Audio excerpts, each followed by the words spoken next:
Manifesto and things like this, and you start going, whoa, wait a minute. That belief in in evolution is part and parcel of secular humanism. Now, it's interesting. If I attempted to present something in a science class that was based on the first 3 articles of the Westminster Confession, it'd be pretty obvious that I was presenting and pushing Protestantism. And yet, when they present the first 3 articles of the Humanist Manifesto in science classes, that's science. No, that's religion. Because when you really talk about it, the whole discussion of origin is a religious question. It is not a scientific question. Science deals with that which can be repeated and verified. You can't repeat and verify spontaneous generation, which is what science says. That's how life started.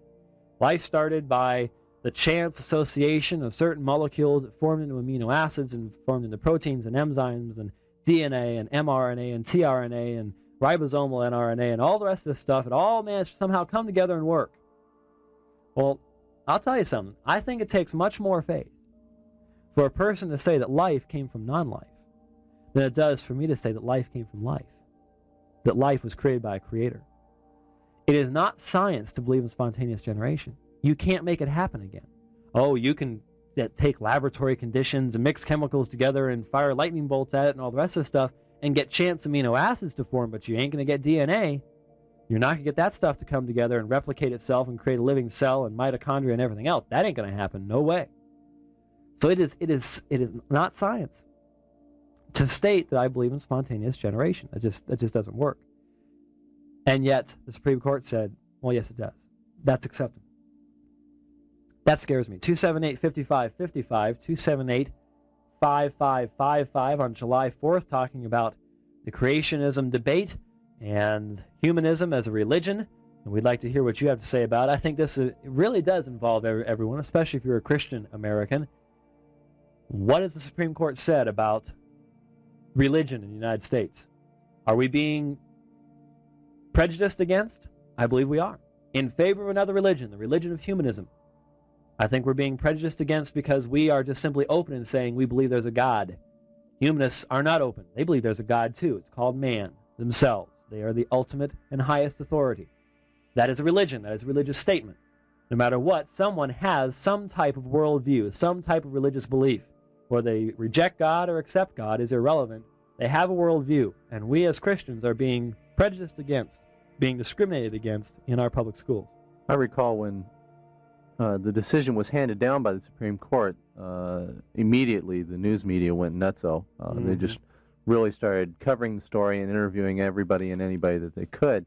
And PBS ran an interview, a debate with 2 gentlemen. And I remember the gentleman who was taking the creationist view stated that the Louisiana law was proposed by a legislator who, number one, himself was not a creationist.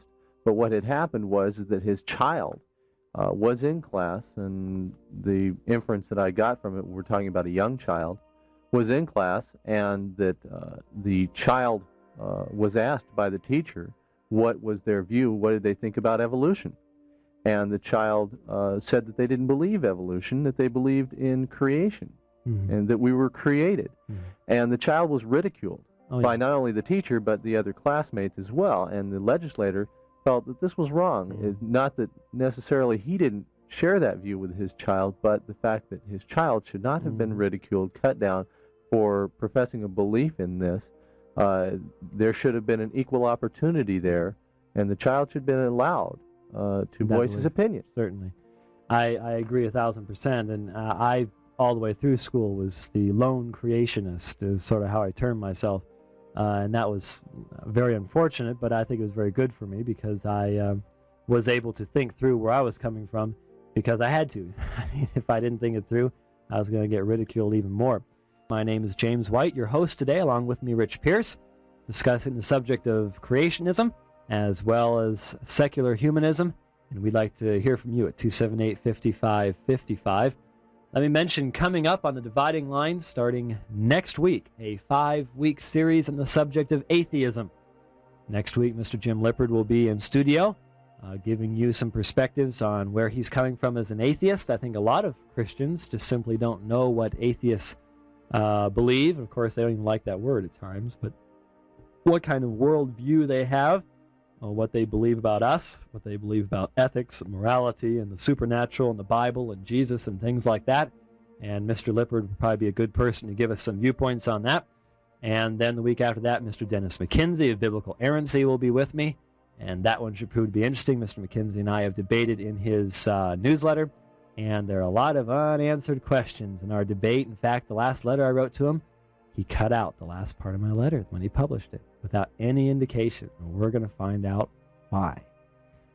Yes, indeed. The week after that, Dr. Robert Morey, a Christian apologist, author of Death in the Afterlife, The New Atheism, and the Erosion of Freedom, How to Answer a Mormon, How to Answer Jehovah's Witness, will be our guest. The week after that, Dan Barker of the Freedom from Religion Foundation.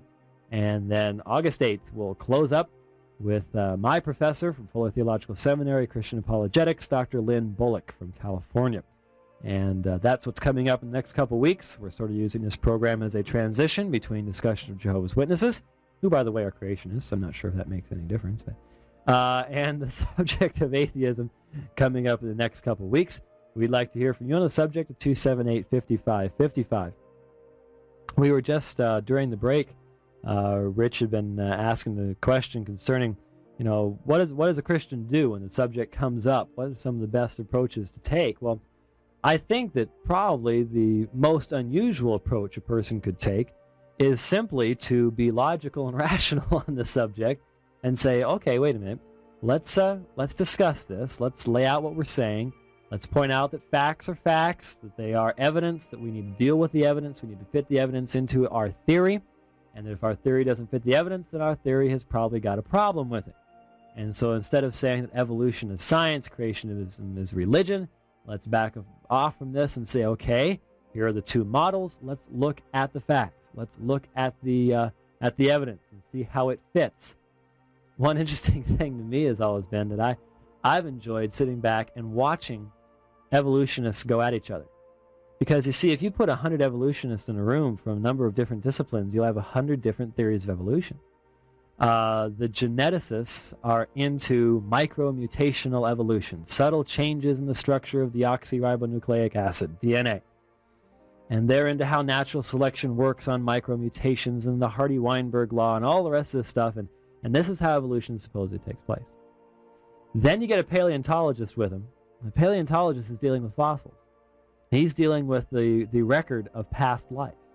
And he says, you're nuts. That doesn't work. You just don't have any evidence for that. So they come up with all sorts of wild stuff. One